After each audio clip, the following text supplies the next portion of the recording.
bersama tim hukum Merah Putih, Rani Bersatu dan para relawan. Ini adalah tim hukum Insinyur Joko Widodo, bukan penasihat hukum. Sekali lagi saya perjelas bahwa tim hukum Insinyur Joko Widodo, tim hukum terdiri dari tim hukum Merah Putih, Rani Bersatu, dan beberapa lembaga hukum yang dimiliki oleh para relawan. Nah, hari ini kita mau menanggapi terkhusus untuk persoalan di mana ada penyusup, ya, dikatakan ada penyusup. Nah, ini kan artinya ini adalah ungkapan merendahkan martabat penegakan hukum. Nah, hal ini tentunya akan segera diklarifikasi dan disampaikan langsung oleh Pak Aswadi, karena di beberapa media itu disebut terus nama beliau sebagai seorang penyusup. Nah, penyusup, ya, ini tentu perlu penjelasan yang lebih detail. Apa sih itu penyusup? Seperti apa penggunaan penyusup? Apakah itu bisa dikategorikan perbuatan melawan hukum atau tidak? Ya, nah, untuk mempersingkat waktu, ya, hari ini saya akan memperkenalkan yang berada pada konferensi pers hari ini. Hari ini ada Pak C. Suhadi sendiri, kemudian di samping kiri saya ada Kanjeng Pangeran Norman. Ya, kebetulan beliau juga adalah salah satu senior relawan terlama Bapak Insinyur Joko Widodo, ya. Bahkan Pak Jokowi belum menjadi wali kota, beliau sudah berada di samping Pak Insinyur Joko Widodo. Kemudian ada satu lagi namanya Bapak Maret Samuel Sauken. Nah, ini pelapor yang legalitasnya jelas. Karena gini, seringkali di perdebatan teman-teman wartawan pasti bertanya, kok legal standing. Nah, hari ini legal standingnya jelas, itu pelapor. Berdasarkan pasal 108, siapapun warga negara berhak untuk melaporkan tindak pidana, mengalami, melihat, dan lain-lain. Jadi untuk teman-teman media, kalau ada bahasa seperti itu nggak ada legal standing, sampaikan, Pak, sudah baca 108 atau belum? Kan begitu, karena dia suka suruh baca undang-undang, kan mereka hafal undang-undangnya, bagus. Kemudian di samping kanan saya ada yang tidak asing lagi, tentunya Bapak Andi Aswan, ya. Pak Andi Aswan tentu garda terdepan dari pembela Bapak Insinyur Joko Widodo. Kemudian ada Bang siapa? Bang Meli, ya, dari tim hukum Merah Putih. Kemudian di belakang ada Bapak Kunang, ya, Pak Kunang juga berada di bagian tim. Berdiri Pak, tolong. Berdiri Pak, tolong biar dilihat kameranya. Nah, ini beliau, ya, Pak Kunang. Kemudian ada Pak Edi. Edi juga adalah salah satu senior dari tim hukum Merah Putih. Kemudian yang tidak asing lagi, yang paling dimusuhi oleh tim sebelah adalah Richard Boy, ya kan. Kemudian ada Bang Alfred, ya. Jadi semuanya tergabung dalam tim hukum Merah Putih. Nah, saat ini waktu dan tempat untuk klarifikasi, saya rasa saya tidak perlu lama-lama karena saya cuma sebagai juru bicara di sini. Saya waktu dan tempat saya berikan kepada Bapak Suwadi.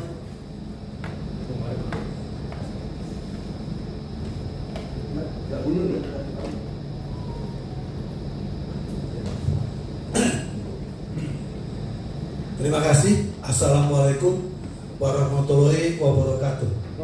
Salam sejahtera buat kita semua. Om Swastiastu, Namo Buddhaya, salam kebajikan. Terima kasih teman-teman sudah hadir. Tadi sudah diperkenalkan personil yang hadir di sini, ya. Dan kebetulan saya di sini salah satunya hendak mengklarifikasi berkaitan dengan tuduhan saya menyusup ke pra-peradilannya Roy Suryo di Pengadilan Negeri Jakarta Selatan. Ini perlu penjelasan karena kenapa? Saya tidak melakukan tindakan konyol seperti itu. Karena kalau penyusup kan artinya sekonyol-konyol.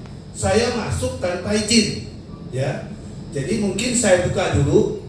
Pada saat saya datang ke sidang pra-peradilan, setelah ada penyelesaian pemberkasan surat kuasa dari pihak pemohon dan termohon, kemudian hakim melanjutkan.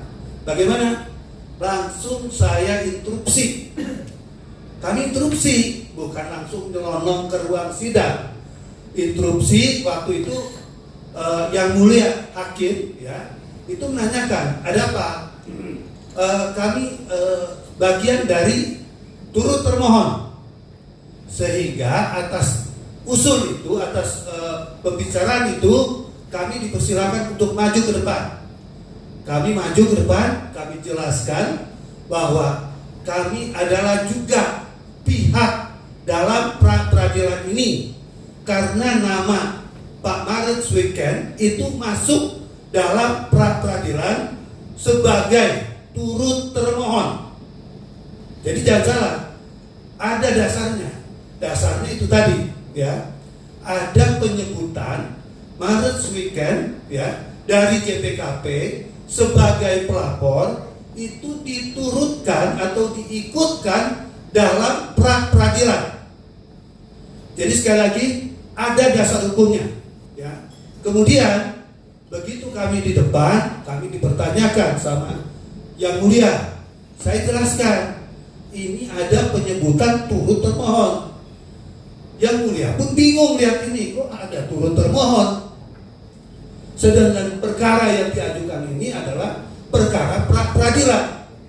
Nah, saya jelaskan kenapa kami hadir, karena ada tulisan turut termohon. Gitu.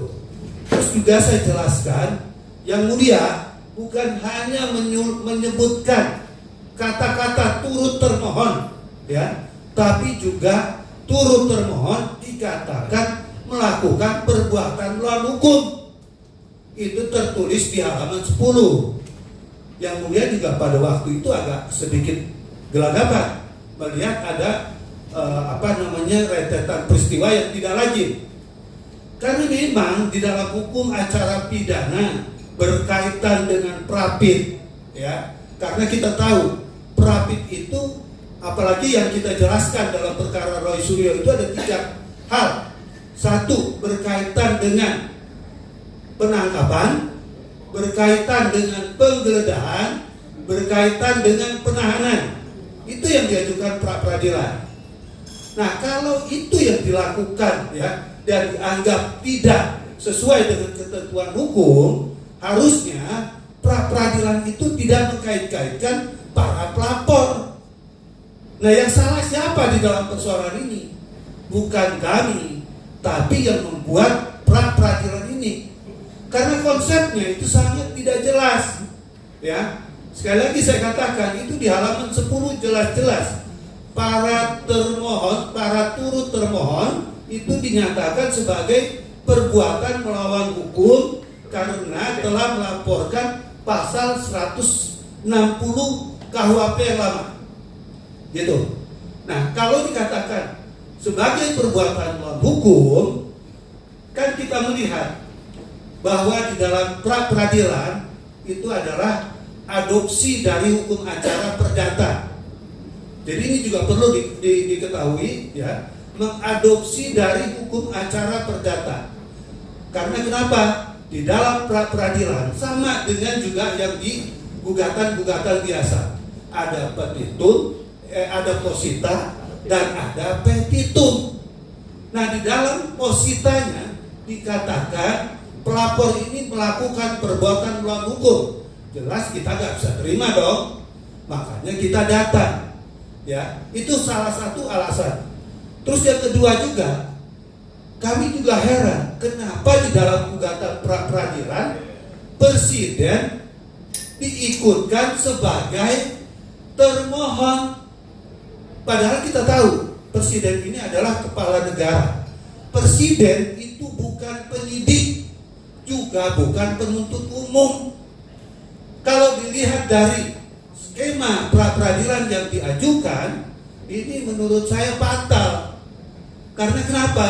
Substansi pra-peradilan itu gak jelas.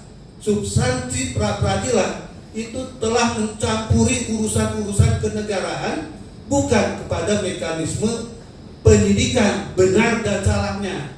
Ini yang kita kritisi juga. Makanya kita datang, kita ingin menjelaskan kedudukannya. Orang melapor, tadi Adek sudah mengatakan, itu diberikan kewenangan kok, ya. berkaitan dengan masalah pelaporan. Lah, kalau nanti pelaporan tidak diterima, itu kan lain halnya. Tapi jangan salah, laporan berkaitan dengan pasal 160 KUHP yang lama yang dilakukan oleh Pak Malet Surgen dan pelapor-pelapor lain itu diterima sebagai laporan. Karena kenapa? Karena Pak Jokowi, orang yang bersangkutan, orang yang dirugikan dalam persoalan ini, juga ikut melaporkan. Artinya laporan-laporan yang dari relawan maupun dari Pak Jokowi adalah merupakan satu kesatuan yang utuh berkaitan dengan pelaporan yang ada.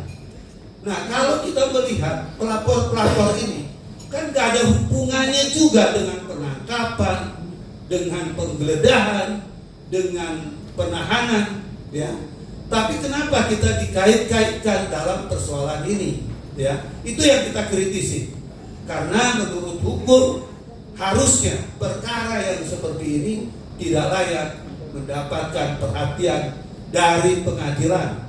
Karena kenapa? Sudah mencampur adukan antara kepentingan satu, ya, relawan sebagai pelapor kepada peran-peran penyidik sebagaimana yang diatur dalam undang-undang.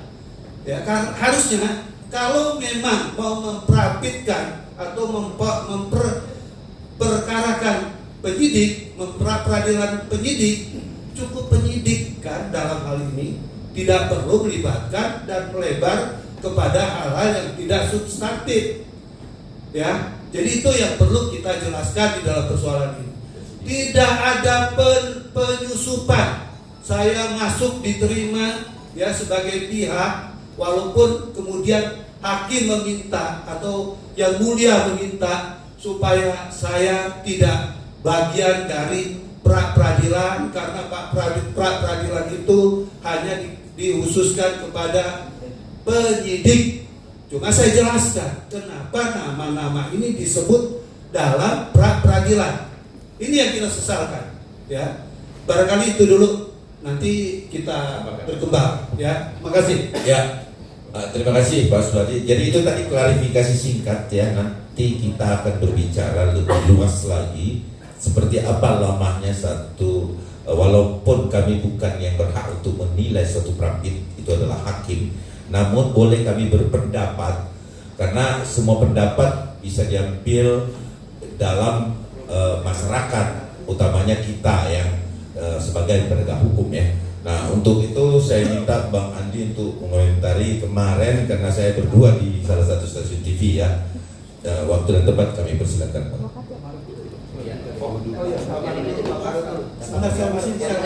Saya ada saya meeting. Saya minta izin. Jadi teman-teman, terima kasih Bang Ade. Ya, terima kasih Bang Suwandi dan teman-teman semua.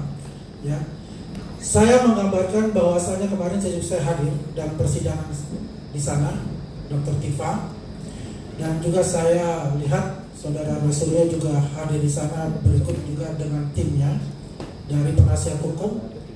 Ya, jam 1 mereka ada di PN Jakarta Selatan. Yang saya garis bawahi di sini adalah